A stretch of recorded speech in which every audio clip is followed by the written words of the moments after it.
Hello, everyone, and welcome to episode 10. As promised, I am here with a walkthrough in lieu of a garden tour for obvious reasons. We are still working our way up to garden status.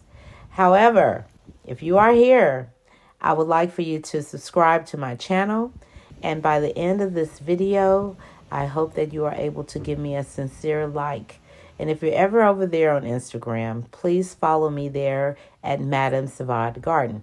So I'm starting out in the corner, which is not the entrance to the garden.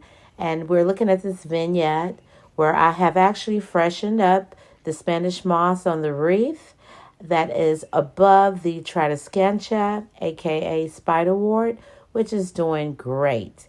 The blooms open and close, and that's why sometimes you see full blooms and sometimes you do not. But those blooms are sticking around and here to stay, and this is what it looks like when it's open.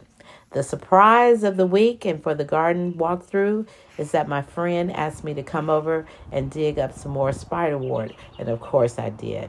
And so I have a lot of that here and there, and you'll see where it is. But right now we're looking at the crepe myrtle, which is yet to bloom, but it will bloom white. And underneath we have the purplish magenta impatiens. They have a tight cluster, and I'm loving the habit of this variety. As well, last year I had impatiens, and it was late season when I got them, and they were more of a neon pink with a lot of orange undertones, and I rolled with it. It never missed a beat. They bloomed, they grew, they flourished in this spot.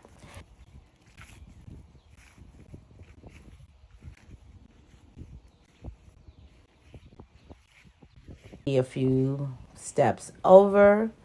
Actually, that's a bigger distance than what's showing. Here is the table where I feel like I am packing up and preserving my burgundy glow ajuga. I am reluctant to put these in the ground. I like having them in their portable state.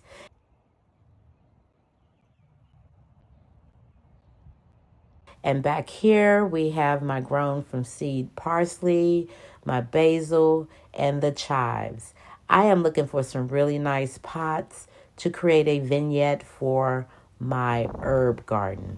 Now, if you've been watching my videos, you know that I have attempted to propagate my rose bush. And I took 3 cuttings and never did go back and take the other 3 cuttings. But 2 of those are doing well. I've removed the tops and I was checking for roots, and it feels like there are roots there. I still don't see them. And then a few steps away, we have what is one of my first projects of the garden season, which was underplanting this fuchsia phlox. It has yet to bloom as well. It's still early in the season. However, the ajuga burgundy glow and the creeping Jenny transplants are doing quite lovely under this phlox. The rain has been a tremendous help. I've cleaned it up a little bit under there, and I'm about to walk up this hill. And then I suddenly changed my mind and decided to show you these chairs I pulled out as I cleaned the patio, and they are also acting as plant stands. And as you can see, this is a pot I did this season a few weeks ago. It's still looking great. It's thriving. And we have that pachysandra that I am actually going to just put in a pot under the patio where it's shady. And we just saw my plumbagos, which are out of bloom. And we are really hoping that those blooms pop back. And a few steps over from the chairs, the floppy petunias are doing their thing. I have way more blooms than I had expected, and with the rain, they have held on. Now, at the corner, one of my favorite corners again of the garden is my triplex of greens. That is the asparagus fern, the Boston fern, and the lamb's ear. which I have stuck a Tradescantia behind. I'm not loving it at all right now. I'm hoping that these will soon stand up, take care of business. Otherwise, I'm going to move them.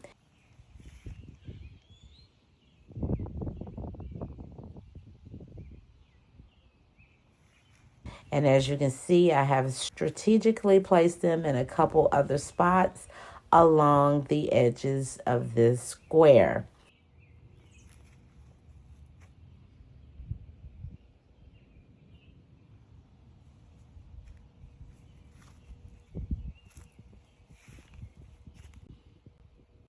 And we're looking at the asparagus fern that returned, as well as some lamb's ear that I just transplanted some weeks ago.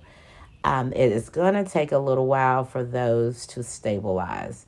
And over here on this fence in front of the out of bloom rose, I have completed a task that has been on my things to do list for months now, and that was to paint my branch candlesticks. I have created the look of real candles using fallen branches that I have a stock of for decor projects. So I'm coming down the slope of my favorite little corner, and I'm looking at the second identical pot on this path to nowhere. It's actually the path that is the entry to the backyard and to a couple of flower beds along the house and the fence. Now, this is a large stand of transplanted spiderwort. It has yet to stand up on its own. It was put in the ground when it was extremely muddy and moist, but I know that it's going to help with it establishing its roots. And like I said, I'm giving these a week or week and a half to just stand up and do their thing.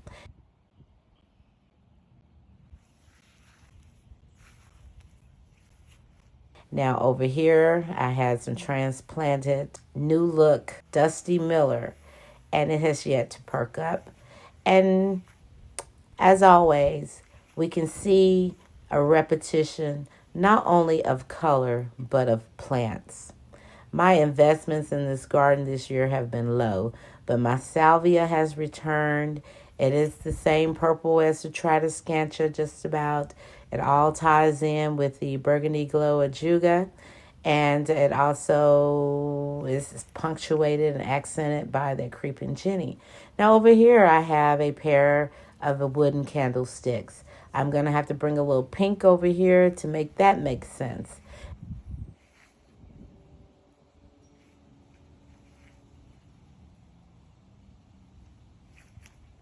Now we're looking at some returned lamb's ear and some newly transplanted lamb's ear over there in the corner, which hopefully will thrive and grow a little bit.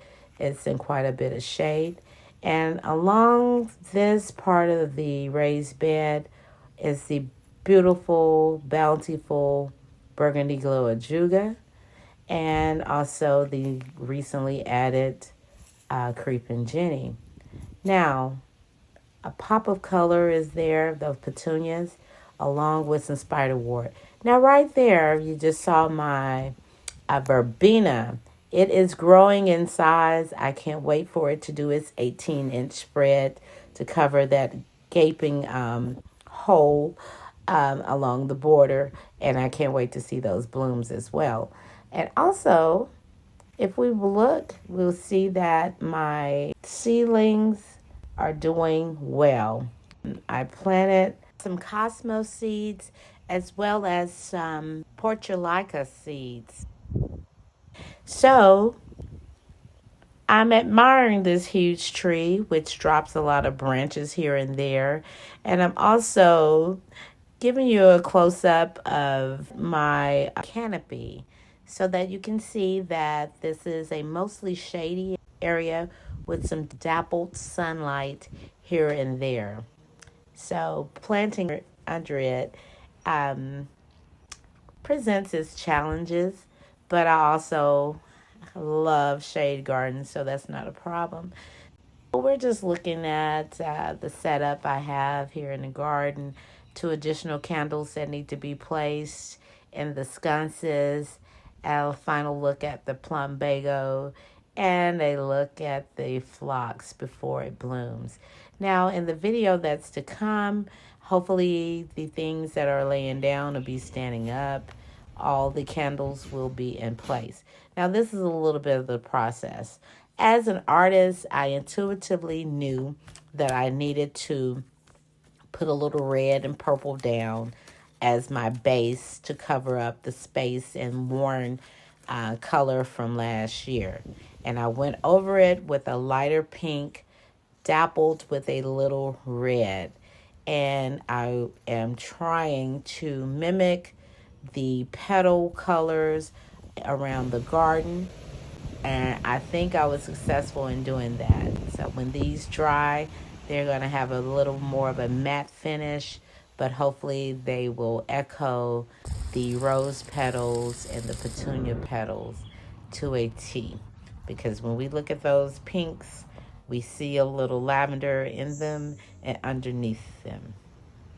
So this is concluding my walkthrough of the garden. The only places I have not shown you are some of the deep corners where there's really nothing there anyway. They're booming with potential, but are empty spaces at this time. I will be back again with episode 11. Again, please subscribe to my channel, like this video if you do, and follow me on Instagram at Madame Savard Garden.